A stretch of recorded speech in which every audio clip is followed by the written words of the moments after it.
퇴계 이황 선생은 말씀하셨습니다.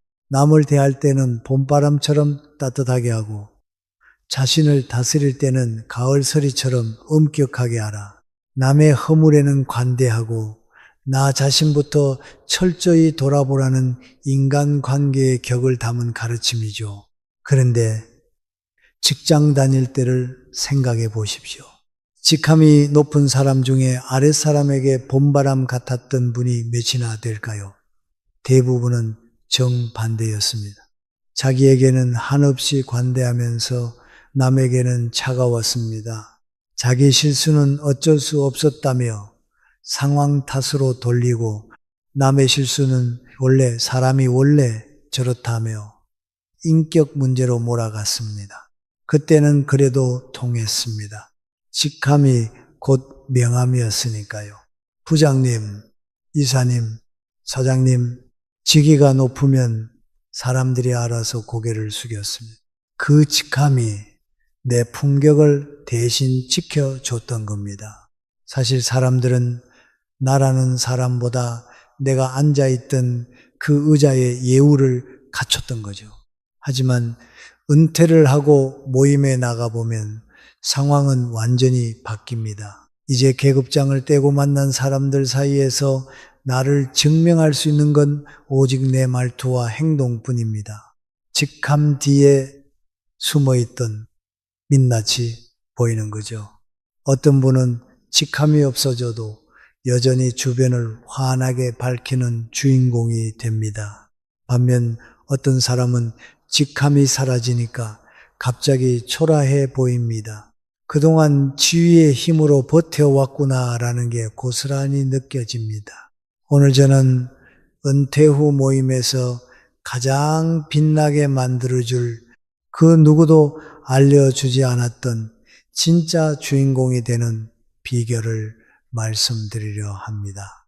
사실 그 비결은 거창한 것이 아닙니다. 여러분이 내일 당장 모임 장소에 문을 열고 들어가는 그 첫 순간에 이미 첫 번째 답이 숨어 있습니다.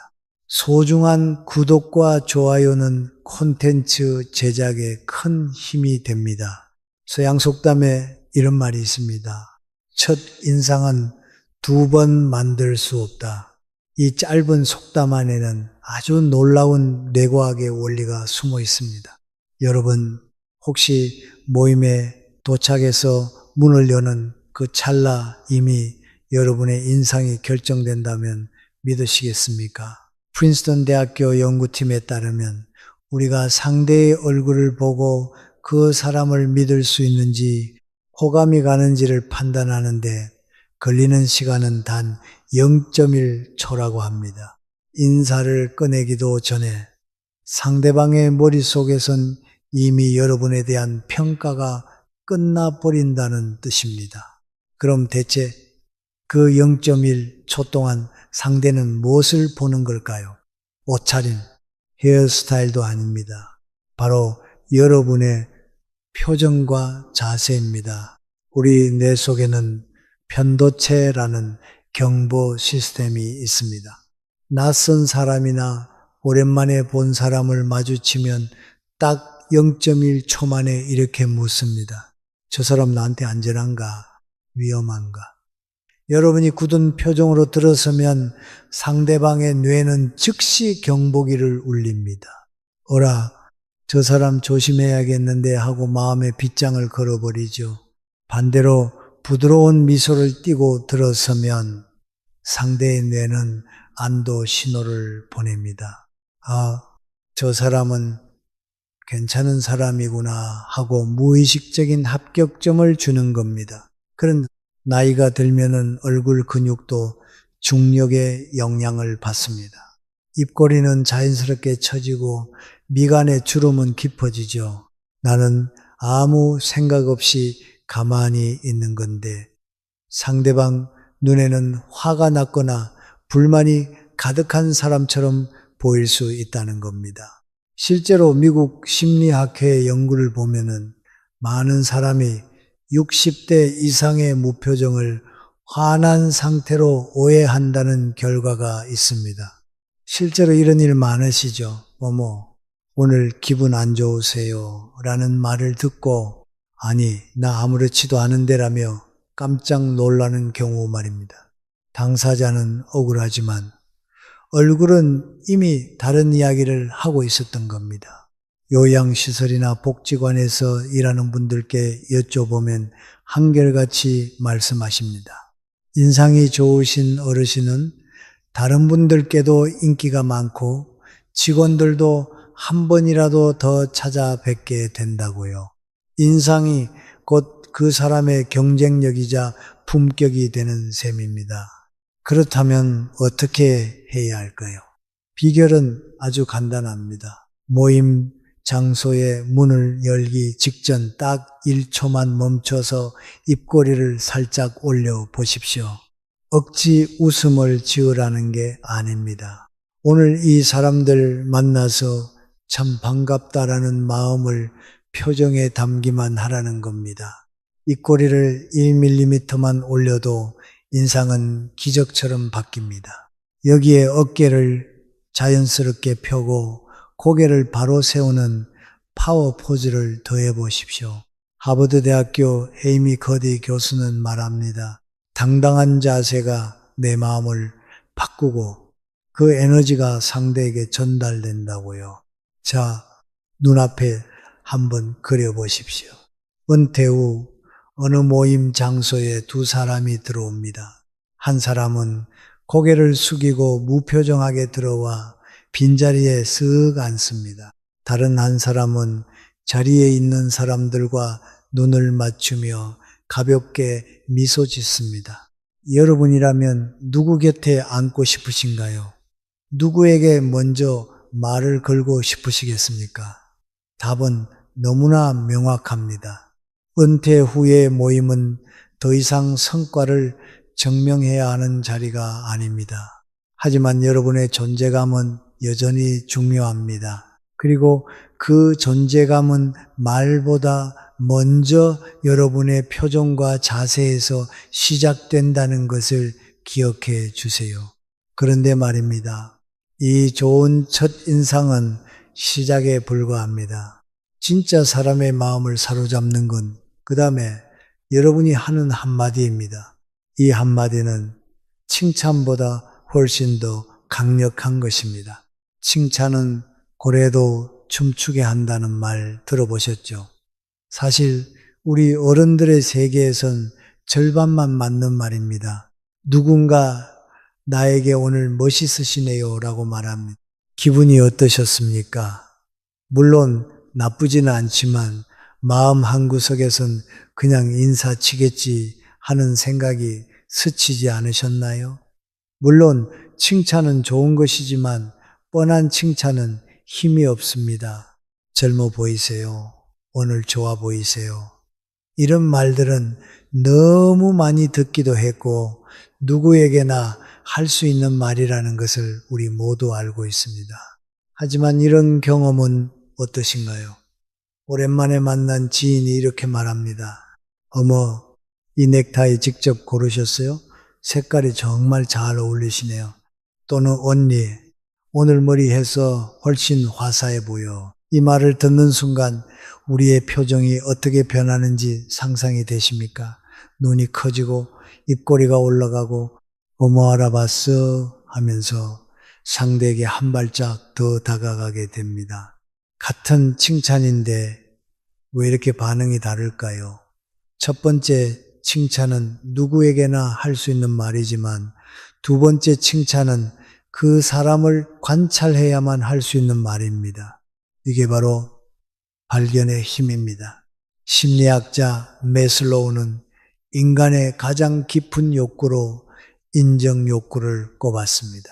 먹고 사는 문제가 해결되면 그 다음에 인간이 원하는 것은 내가 가치 있는 존재라는 인정이라는 거죠. 그런데 이 욕구는 나이가 들수록 사라지는 게 아니라 오히려 더 간절해집니다. 생각해 보십시오. 직장 다닐 때는 인정받을 기회가 많았습니다. 성과를 내면 승진도 하고 보너스도 받았습니다. 그런데 은퇴하면 이 모든 게 사라집니다. 평생 명함 한 장으로 나를 정명해 왔는데 그 계급장을 떼고 나면 나는 여전히 가치 있는 사람인가 하는 공허함과 불안이 찾아오기 마련입니다. 바로 이런 상황에서 누군가 나의 작은 변화, 나의 작은 노력을 알아봐 준다면 어떨까요? 내가 오늘 아침 거울 앞에서 고민하며 고른 넥타이를 일부러 미용실에 가서 한 머리를 누군가 알아봐 준다면요. 그 사람에게 호감을 느끼지 않을 수 없습니다. 이 발견의 기술은 사실 어렵지 않습니다. 세 가지만 마음에 새기시면 됩니다. 첫 번째는 만나는 순간 3초만 관찰하십시오. 표정, 옷, 소품, 평소와 다른 게 있는가? 이 짧은 관찰이 대화의 품격을 결정합니다. 두 번째는 결과보다 노력을 봐주십시오. 시계 좋은 거 차셨네요 보다 이 시계 오래 차신 것 같은데 관리를 참 잘하셨네요 라는 말이 훨씬 깊이 와닿습니다. 물건을 칭찬하는 게 아니라 그 물건을 아끼는 사람의 정성을 봐주는 것이기 때문입니다. 세 번째는 취향을 알아봐 주십시오. 이 브로치색 조합이 예사롭지 않은데요. 직접 고르신 거예요? 이 한마디에 상대방은 자신의 안목을 인정받았다고 느낍니다. 이렇게 상대를 관찰하는 눈이 생기면 신기하게도 자기 자신도 보이기 시작합니다. 내 표정과 말투를 돌아보게 되니 이것이 자기 인식의 시작이고 진정한 품격의 출발점입니다. 자, 그런데 여기서 한 가지 의문이 생기실 겁니다. 남의 좋은 점 찾아주는 건 알겠어. 그런데 나도 내 자랑도 좀 하고 싶은데 그건 어떻게 해야 하나? 맞습니다. 우리는 누구나 주인공이 되고 싶어 합니다. 그런데 자랑을 하자니 사람이 가벼워 보일까 걱정되고 안 하자니 입이 근질거립니다. 여러분, 자랑해도 기술이 필요합니다.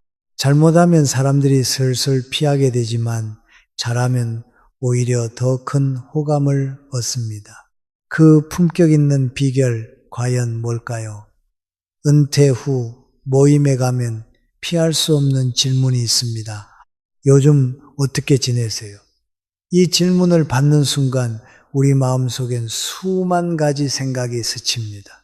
이번에 주식으로 재미 좀 봤지? 우리 애들이 해외여행 보내줬는데 하고 싶은 말은 입안에 가득 차오르죠. 하지만 주변에서는 입을 모아 조언합니다. 노후 모임에선 절대 자랑하지 마라. 자식 자랑, 돈 자랑은 정말 적을 만든다. 그런데 여러분, 이 조언 참 비현실적이지 않습니까? 기쁜 일이 있으면 나누고 싶고 자식이 잘 되면 동네 방네 알리고 싶은 게 부모 마음이자 인지상정입니다. 그걸 무조건 꾹 참기만 한다면은 모임이 무슨 재미가 있겠습니까? 그래서 오늘 저는 다른 이야기를 드리려 합니다. 자랑하셔도 됩니다. 다만 적을 만드는 자랑이 아니라 호감과 품격을 동시에 챙기는 고수의 자랑법을 아셔야 합니다. 심리학에는 아주 흥미로운 이론이 하나 있습니다. 바로 프레플 효과, 우리말로는 실수 효과라고 부릅니다. 아주 유능하고 완벽해 보이는 사람이 커피를 쏟는 것 같은 사소한 실수를 할 때 사람들은 오히려 그 사람에게 폭발적인 호감을 느낀다는 것입니다. 왜일까요? 완벽함은 유화감을 주지만 허점은 친근감을 주기 때문입니다. 품격 있는 고수들은 자랑할 때 반드시 20%의 허점을 양념으로 넣습니다. 예를 들어 볼까요? 대기업 다니는 우리 딸이 이번에 부장으로 승진했다고 용돈을 두둑히 보냈더라고요. 그래서 이참에 최신형 핸드폰으로 바꿨지 이건 그냥 자랑입니다.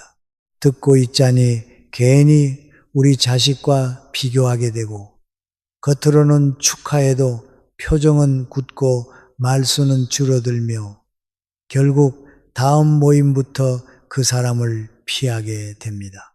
그럼 그 자랑을 이렇게 바꿔보면 어떨까요? 40 넘은 노처녀 딸내미가 이번에 부장됐다고 용돈을 두둑이 보냈더라고요. 최신형 핸드폰도 사고 기분은 좋은데 이 녀석이 결혼 얘기 한번 할 때마다 용돈에서 깔 거야 라며 협박을 하네요. 돈은 들어오는데 내 속은 시커멓게 탑니다. 이게 효도인지 불효인지 모르겠네요. 허허, 어떻습니까?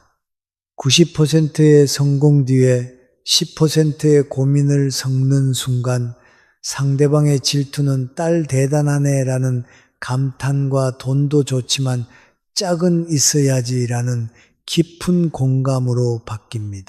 자랑을 사랑받게 만드는 3가지 비결 꼭 기억하세요. 첫 번째는 운이 좋아서, 주변 도움이 커서 라는 말을 적극 활용하세요. 우리 아들이 사업이 잘 돼서 요즘 바빠요. 이것보다 우리 아들이 운 좋게 사업이 잘 풀려서 요즘 정신없이 바쁜가 봐요. 훨씬 듣기 편하지 않으신가요? 성공을 내 능력 탓으로만 돌리면 상대는 박탈감을 느끼지만 운이나 주변 도움 덕분이라고 하면 상대방은 저 사람은 겸손하구나라고 느끼고 시기심이 누그러집니다. 동시에 나도 운이 좋으면 저렇게 될 수 있겠구나라는 희망도 갖게 됩니다. 두 번째는 자랑 뒤에 실수담을 붙이십시오. 요즘 운동했더니 몸이 가벼워요 하고 멈추지 마세요. 근데 몸만 좋아지면 뭐합니까? 안경을 손에 들고 안경 찾으러 다닙니다.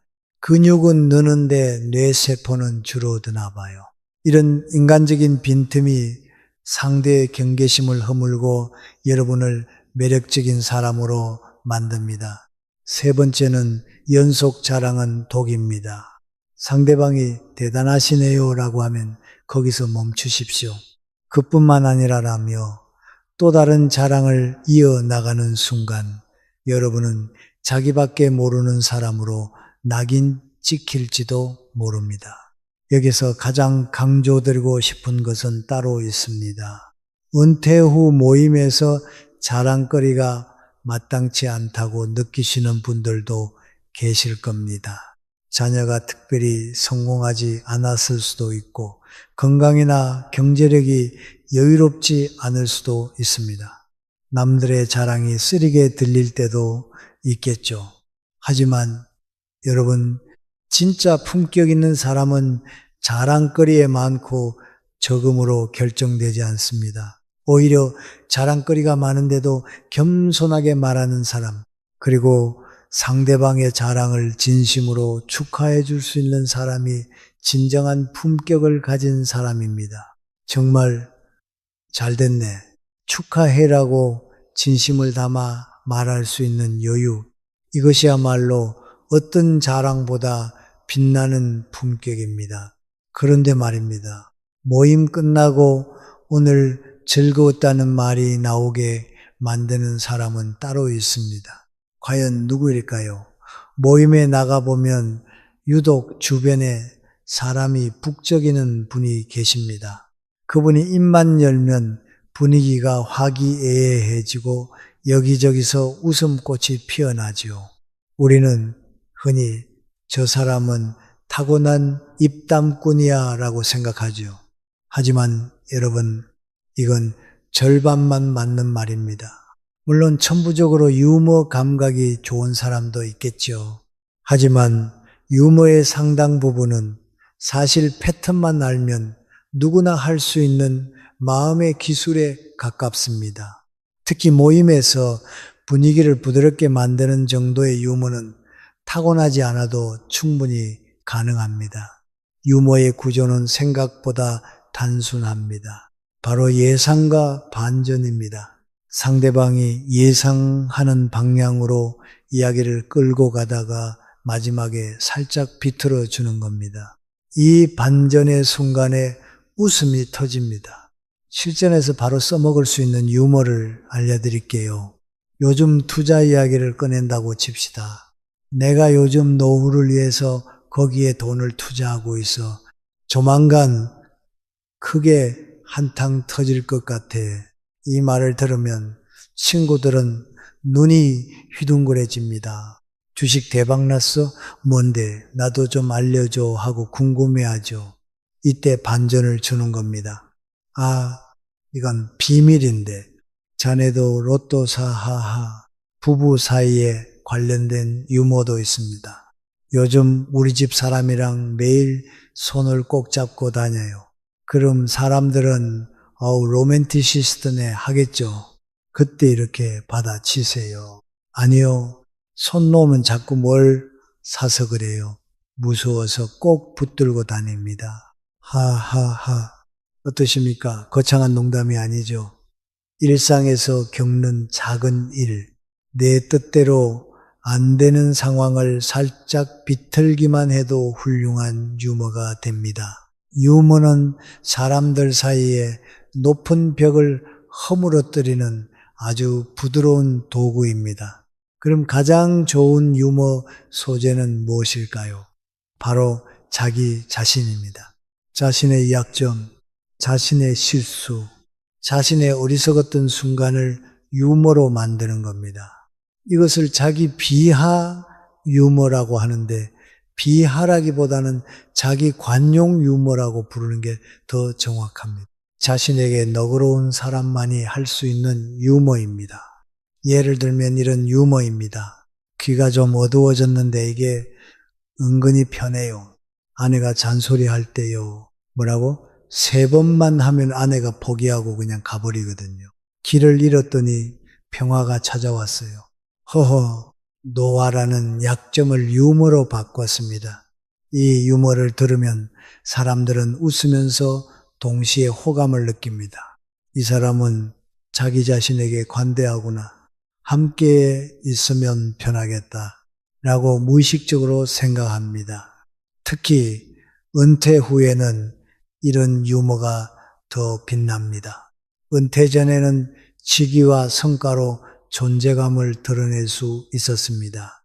내가 굳이 재밌는 소리를 안 해도 다들 내 말에 집중했죠. 하지만 은퇴하고 나면 그 갑옷이 사라집니다. 이때 여전히 예전처럼 무게만 잡고 있으면 주변 사람들이 피곤해합니다. 저 사람은 아직도 옛날 생각만 하네라는 소리를 듣기 딱 좋죠. 반대로 자신의 노화를 한탄하지 않고 위트로 받아치는 여유를 가진 사람은 상대방에게는 그 어떤 돈 자랑보다 멋지게 보입니다. 내가 먼저 내 빈틈을 보여주니 상대방도 긴장을 풀고 마음을 열게 되는 것입니다. 그런데 유머를 할 때 절대로 잊지 말아야 할 철칙이 있습니다. 품격 있는 유머의 관점은 언제나 나여야 합니다. 가장 나쁜 유머는 남을 깎아내려 웃기는 겁니다.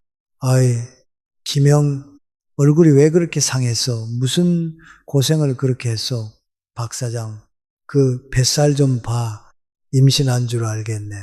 본인은 친하니까 농담이라고 하지만 당하는 사람은 사람들 앞에서 큰 망신을 당한 기분이 듭니다. 이건 유머가 아니라 말의 칼입니다. 겉으로는 웃어 넘겨도 속으로는 다시는 저 사람 안 본다고 결심하죠. 특히 외모에 대한 농담은 아무리 친해도 조심하세요. 나이가 들수록 외모는 민감한 주제입니다. 진짜 고수는 나를 소재로 삼습니다. 내 실수, 내 건망증, 내 서툼을 웃음으로 바꾸세요. 내가 망가져서 모두를 웃게 만드는 것, 그것이 가장 멋진 유머입니다. 품격 있는 유머는 상대방과 함께 웃는 것이지 상대방을 보고 웃는 게 아니라는 걸 명심해야 합니다. 여러분, 은퇴 후의 모임은 더 이상 치열한 경쟁의 장이 아닙니다. 누가 더 성공했는지, 누가 더 잘 살았는지 따지는 자리가 아닙니다. 오랜 세월을 살아온 사람들이 모여서 서로의 존재를 확인하고 따뜻한 위로를 나누는 자리입니다. 거기서 빛나는 사람은 많이 가진 사람이 아니라 자기 삶에 만족하며 여유를 보여주는 사람입니다. 나이가 든다는 것은 가진 것을 하나씩 내려놓는 과정이라 합니다. 젊음을 내려놓고 지위를 내려놓고 체력을 내려놓습니다. 그것은 자연의 순리이고 거스를 수 없는 흐름입니다. 그런데 품격만큼은 내려놓지 마십시오. 그것은 나이가 들수록 더 깊어질 수 있는 것입니다. 살아온 세월이 가르쳐준 지혜, 수많은 만남이 쌓아준 겸손, 희로애락을 겪으며 다듬어진 따뜻함, 이런 것들이 모여 품격이 됩니다. 모임에 나가실 때 기억하십시오. 문을 열기 전에 잠시 멈추고 입꼬리를 살짝 올리십시오. 상대방의 작은 변화를 발견해 주십시오. 자랑할 때는 고난의 순간도 함께 이야기하십시오. 가끔은 자신의 서툰 점을 유머로 풀어내십시오. 그것이 우리가 마지막까지 지켜야 할 아름다운 뒷모습입니다. 다시 한번 태계 선생님의 말씀을 떠올립니다. 남을 대할 때는 봄바람처럼 따뜻하게 하고 자신을 다스릴 때는 가을 서리처럼 엄격하게 하라. 이 말씀 속에 모든 답이 있습니다. 따뜻함과 엄격함, 여유와 절제, 배려와 성찰, 이것이 품격의 본질입니다. 여러분의 다음 모임이 그리고 그 이후의 모든 만남이 따뜻하고 빛나는 시간이 되시기를 바랍니다. 그리고 이어서 다음 주제를 공유하겠습니다. 늙어 혼자 사는 게 축복인 이유, 노년에 혼자서도 행복하게 사는 방법. 혼자 살면 외롭지 않을까요? 아니요. 오히려 자유롭습니다. 이 말에 어떤 분은 고개를 끄덕이실 테고 어떤 분은 의아해 하실 수도 있을 겁니다. 먼저 중요한 진실을 말씀드릴게요. 혼자 산다는 것과 외롭다는 것은 완전히 다른 개념입니다. 혼자 있다는 건 물리적인 상태입니다. 그저 어떤 공간에 나 혼자 있다는 뜻이죠. 반면 외로움은 심리적인 상태입니다. 마음이 공허하고 쓸쓸한 감정입니다. 의외로 많은 사람들 속에서도 외로울 수 있고 혼자 있어도 전혀 외롭지 않을 수 있습니다. 실제로 많은 노년층이 가족과 함께 살면서도 더 외롭습니다. 대화가 통하지 않고 내 존재가 인정받지 못한다고 느끼기 때문이죠. 여러분, 우리는 평생 속아 살아왔는지도 모릅니다. 노년엔 가족과 함께 살아야 행복하다. 혼자 사는 노년은 외롭고 불쌍하다. 이런 말들 말입니다. 행복은 숫자에 있는 것이 아니라 질에 있습니다. 얼마나 많은 사람과 함께 사느냐가 아니라 얼마나 진심으로 나를 대하느냐가 중요한 겁니다. 브라질 작가 파울로 코엘리오는 말했습니다. 혼자 있는 시간을 사랑할 수 있을 때 비로소 자유롭다. 오늘 여러분께 들려드릴 이야기는 단순히 혼자 사는 방법이 아닙니다. 인생의 후반전을 가장 지혜롭게, 가장 당당하게, 그리고 가장 행복하게 살아가는 비밀에 관한 것입니다. 소중한 구독과 좋아요 부탁드리며 여러분이 평생 믿어왔던 편견 하나를 완전히 깨뜨릴 이야기부터 시작하겠습니다. 여러분, 텔레비전을 켜면 어떤 장면들이 나오나요? 노인복지관에서 무료 급식을 받는 어르신들, 좁은 원룸에서 홀로 식사하시는 모습, 명절에 혼자 계신 독거 노인 이야기, 뉴스와 드라마는 끊임없이 혼자 사는 노년은 불쌍하고 외로운 존재라는 이미지를 만들어냅니다. 마치 혼자 산다는 것 자체가 비극인 것처럼 말입니다. 그런데 정말 그럴까요? 이런 이미지는 실제 현실과 너무나 다릅니다. 미디어는 극단적인 장면만 선택해서 보여줍니다. 왜냐하면 그게 더 자극적이고 시청률이 잘 나오기 때문이죠. 하지만 현실 속 혼자 살고 계신 수많은 시니어분들은 아주 건강하고 활기차고 행복하게 지내십니다. 매일 아침 공원에서 운동하시고 문화센터에서 취미생활 하시고 친구들과 여행 다니시는 분들이 훨씬 더 많습니다. 70대 한 여성분의 말씀이 인상 깊습니다. 젊었을 때는 항상 북적북적한 집에서 살았어요. 시어머니, 남편, 아이들. 그런데 그때가 제일 외로웠어요. 아무도 내 마음을 몰라줬거든요. 지금은 혼자 살지만 전혀 외롭지 않고 너무 편해요. 매주 친구들 만나고 동네 복지관 가고 교회 다니고 오히려 할 일이 너무 많아서 시간이 부족할 정도예요. 여러분, 중요한 건 누구와 사는 게 아니라 어떻게 사느냐입니다. 어떤 마음가짐으로 어떤 일상을 만들어 가느냐가 핵심입니다. 진짜 문제는 혼자 사는 것이 아니라 혼자 살면서 자신을 돌보지 않는 것입니다. 자신을 소중히 여기고 건강을 챙기고 관계를 유지하는 사람은 혼자 살아도 누구보다 행복할 수 있습니다. 그럼에도 막상 혼자 살려니 불안하다고 생각하시는 분들 계실 겁니다. 하지만 실제로 혼자 살고 있는 노년층 분들이 가장 많이 하는 말씀이 진작 이렇게 살 거리라는 겁니다. 왜일까요? 답은 아주 간단합니다. 혼자가 더 편한 현실적인 이유가 분명히 있기 때문입니다.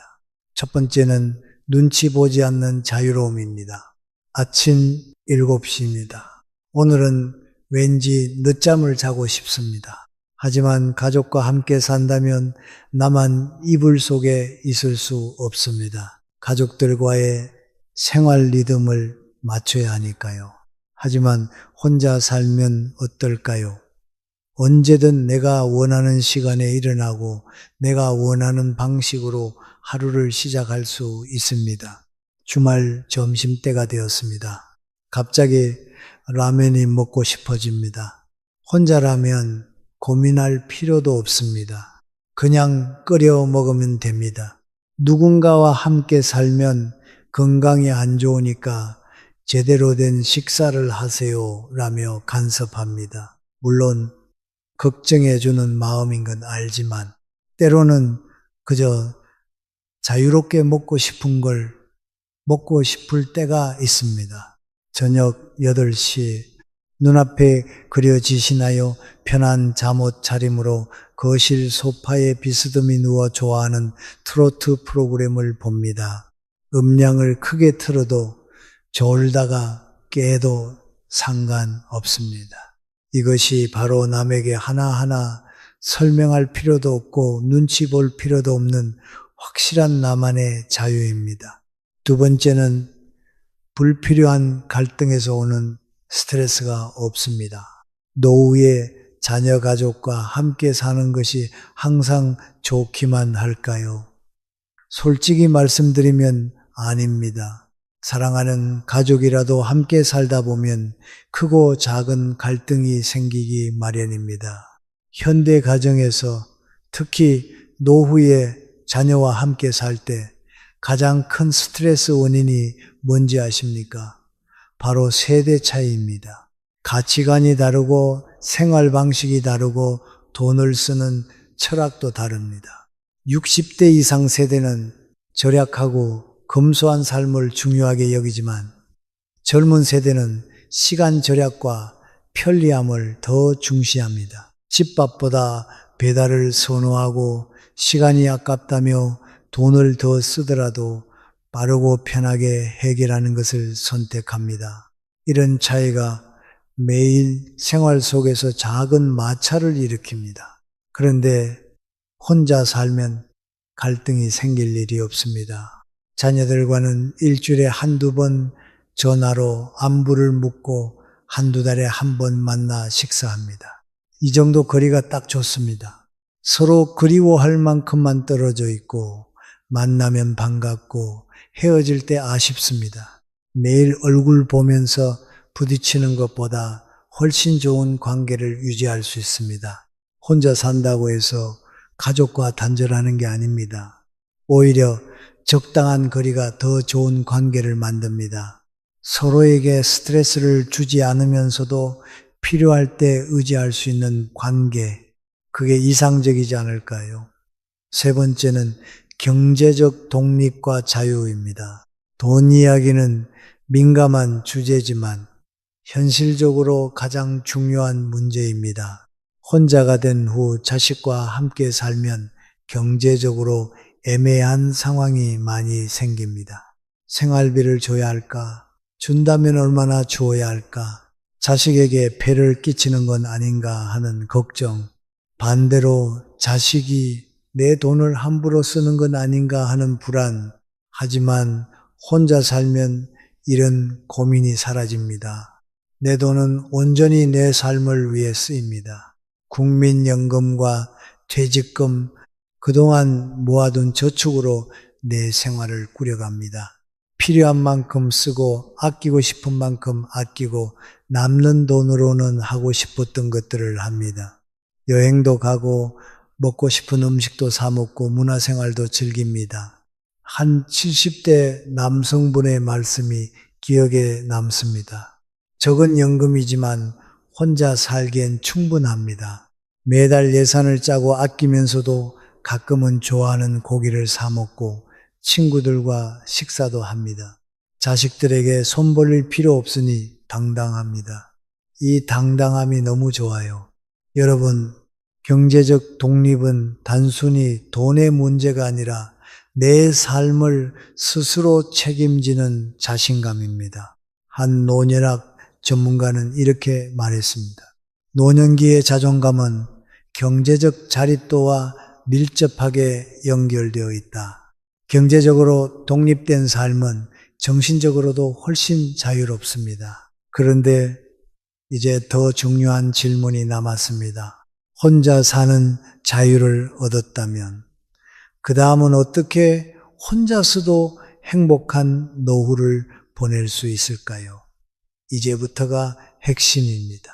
지루하지도 외롭지도 않고 오히려 매일이 기다려지는 행복한 일상을 만드는 방법, 지금부터 구체적으로 말씀드리겠습니다. 첫 번째는 신체 건강이 최우선입니다. 혼자 산다는 건 자유입니다. 하지만 자유에는 책임이 따릅니다. 아무도 여러분을 챙겨주지 않기 때문에 스스로를 더 잘 돌봐야 합니다. 그 시작은 바로 건강관리입니다. 아침에 일어나면 가볍게 스트레칭부터 시작하세요.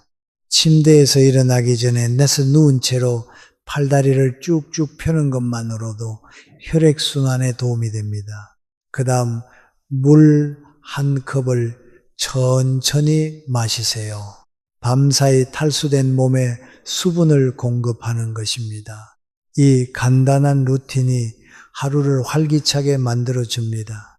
특히 아침 식사는 거르지 마세요. 혼자 살면 나 하나 먹는데 뭐 하며 대충 넘기기 쉽습니다. 하지만 아침 식사가 하루의 에너지를 결정합니다. 특히 남성분들은 혼자 식사 준비하기 귀찮다고 인스턴트 음식이나 편의점 도시락만 먹는 것은 건강에 좋지 않습니다. 유튜브를 보면서 일주일에 두세 번은 직접 요리해 보세요. 국 한 냄비 끓여 놓으면 며칠 먹을 수 있고 밑반찬 몇 가지 만들어 두면 한 주가 편합니다.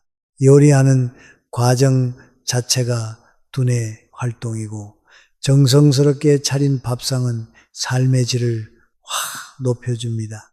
규칙적으로 제대로 된 식사를 하는 독거노인과 그렇지 않은 독거노인의 건강 수준 차이가 무려 3배 이상 난다는 연구 결과도 있습니다.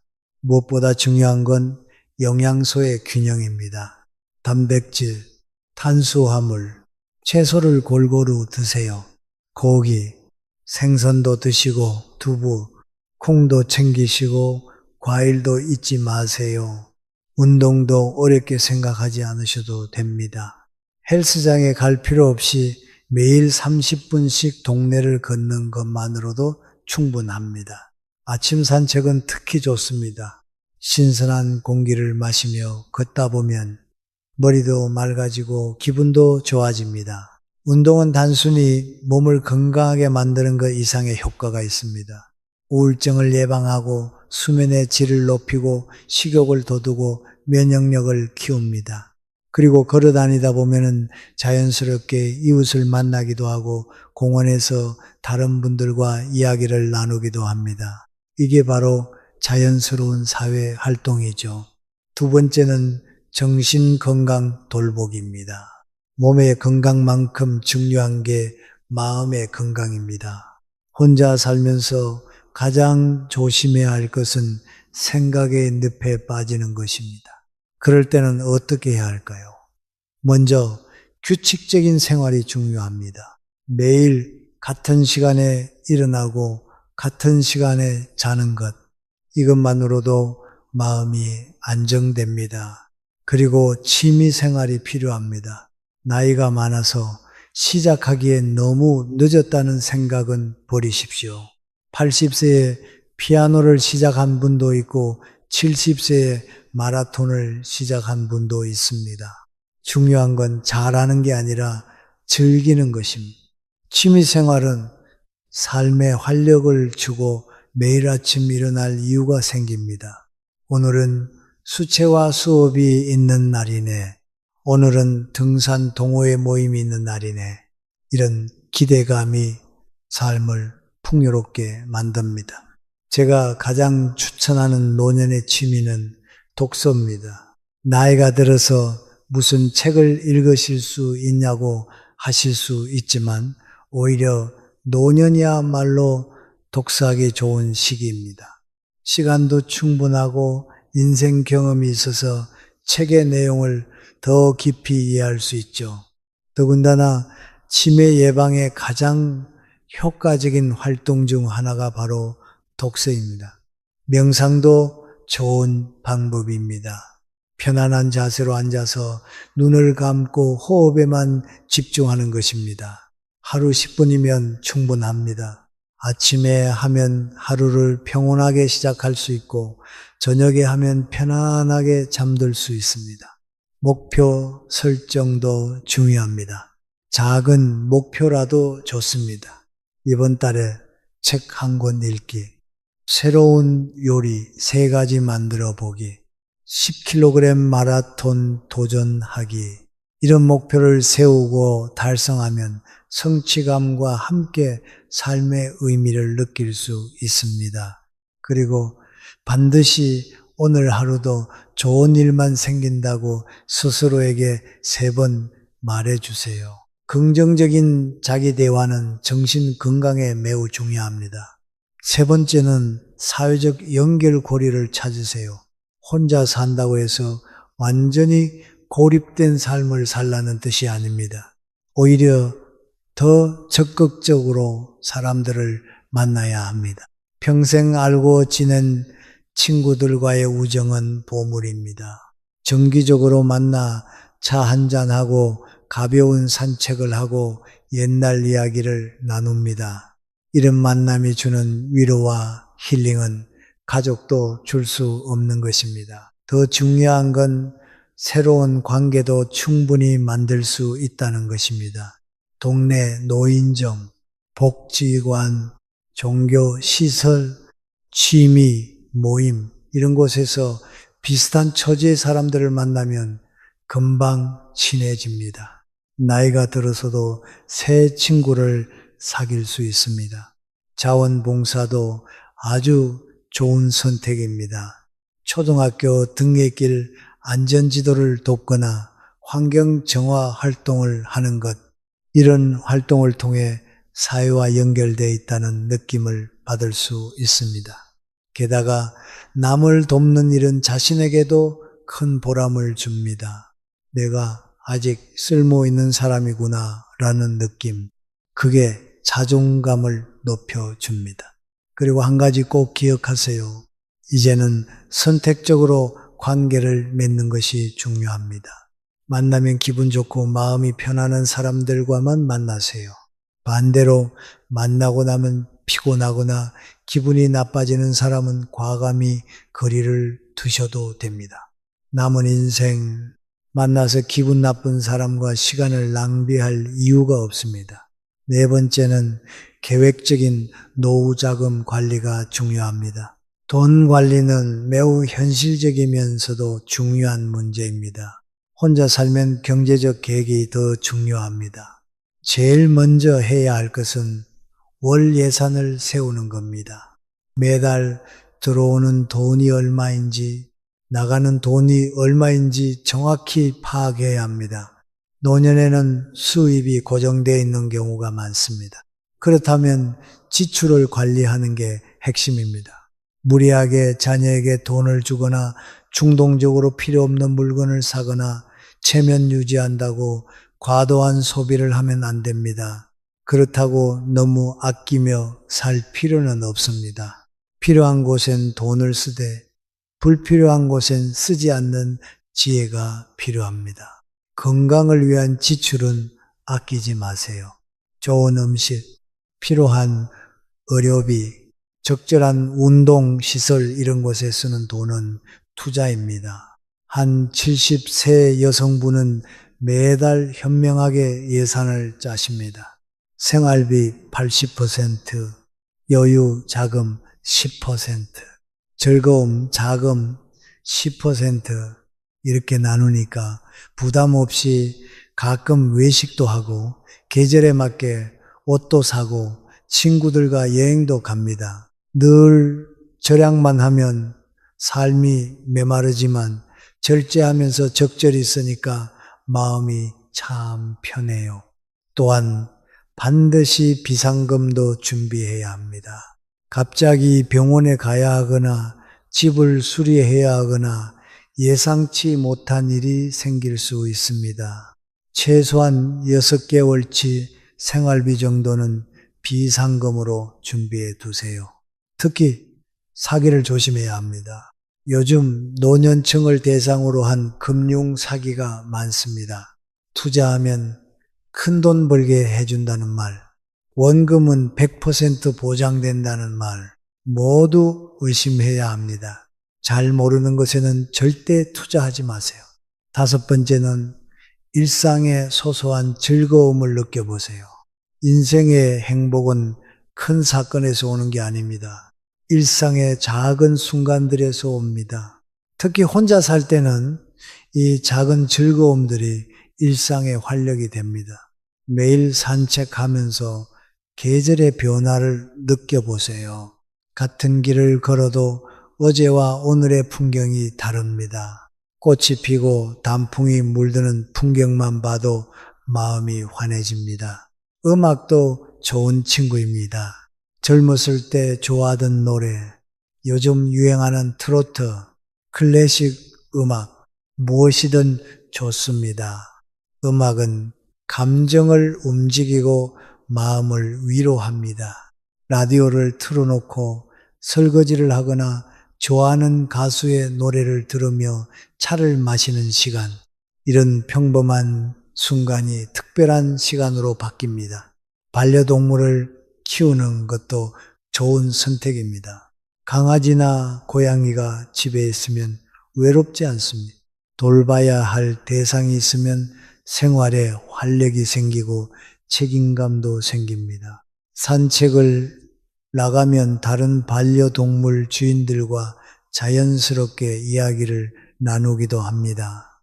다만 체력과 경제력을 고려해서 신중하게 결정하세요. 여섯 번째는 자기 자신을 아껴주세요. 여러분, 평생 남을 챙기며 살아오셨잖아요. 이제는 나를 챙길 시간입니다. 외모를 가꾸세요. 화려하게 꾸미라는 뜻이 아닙니다. 한 달에 한 번 미용실에 가셔서 머리를 단정하게 정리하고 남자분들이라면 꼭 면도하세요. 옷은 비싸지 않아도 깔끔하고 잘 관리된 옷을 입으세요. 어차피 혼자 사는데 뭐 하냐는 생각은 금물입니다. 자신을 가꾸는 것은 자존감을 높이는 가장 강력한 방법입니다. 집안을 깔끔하게 정리하는 것도 자기 돌봄입니다. 깨끗한 공간에서 지낼 때 마음도 맑아집니다. 매일 조금씩 정리하고 한 달에 한 번은 대청소를 해주세요. 정기적으로 건강검진도 꼭 받으세요. 나이가 들수록 예방이 중요합니다. 작은 이상 신호를 놓치지 말고 불편한 게 있으면 참지 말고 병원에 가세요. 건강은 모든 행복의 기초입니다. 7번째는 비상연락망을 구축하세요. 혼자 살면서 가장 두려운 순간은 갑작스러운 응급 상황입니다. 그래서 반드시 나를 대신해 도와줄 안전장치를 만들어 두셔야 합니다. 우선 복용 중인 약 목록, 지병, 응급 연락처 같은 중요한 정보를 정리해서 현관 입구나 냉장고에 붙여 두세요. 갑자기 쓰러졌을 때 이웃이나 구급대원이 빠르게 도움을 줄 수 있습니다. 또 하나, 휴대폰에도 긴급 연락처를 등록해 놓으세요. 요즘 휴대폰은 잠금 화면에서도 긴급 연락처를 볼 수 있습니다. 그리고 이웃과도 친하게 지내세요.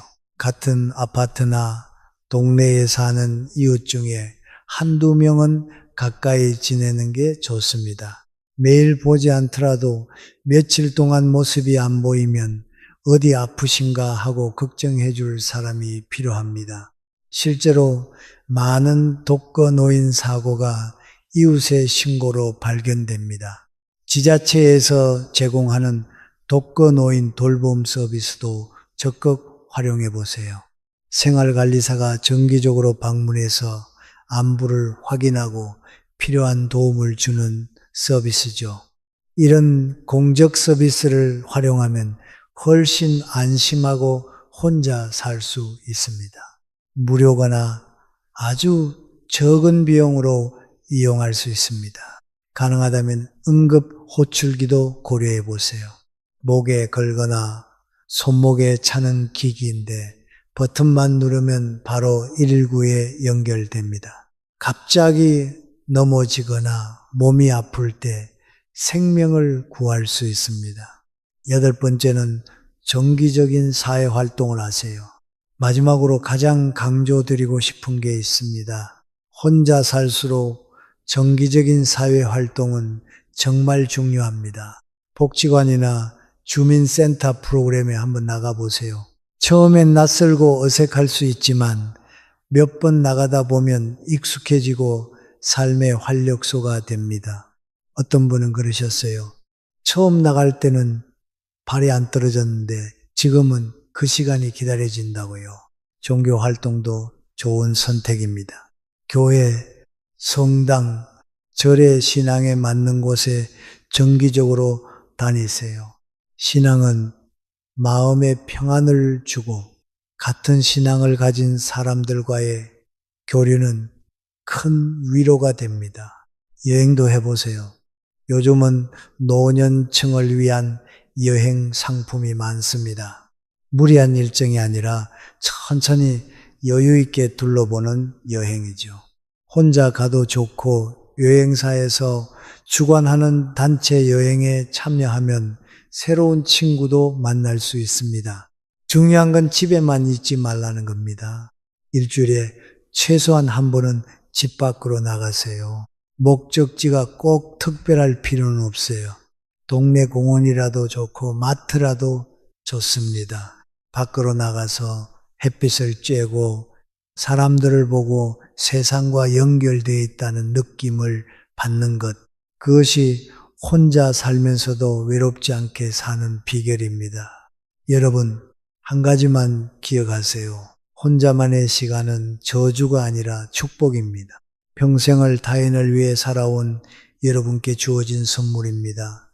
더 이상 누구 눈치 보지 않고 온전히 나답게 살 수 있는 기회, 그 기회를 잘 활용하시기 바랍니다. 나이가 들었다고 끝이 아닙니다. 오히려 시작입니다. 진짜 나를 찾아가는 여정의 시작이죠. 혼자서도 충분히 행복할 수 있습니다. 아니, 오히려 혼자이기 때문에 더 행복할 수 있습니다. 자신의 선택을 믿으시고 당당하게 살아가시기 바랍니다. 여러분의 노년이 행복하기를 진심으로 바랍니다. 시청해 주셔서 감사합니다.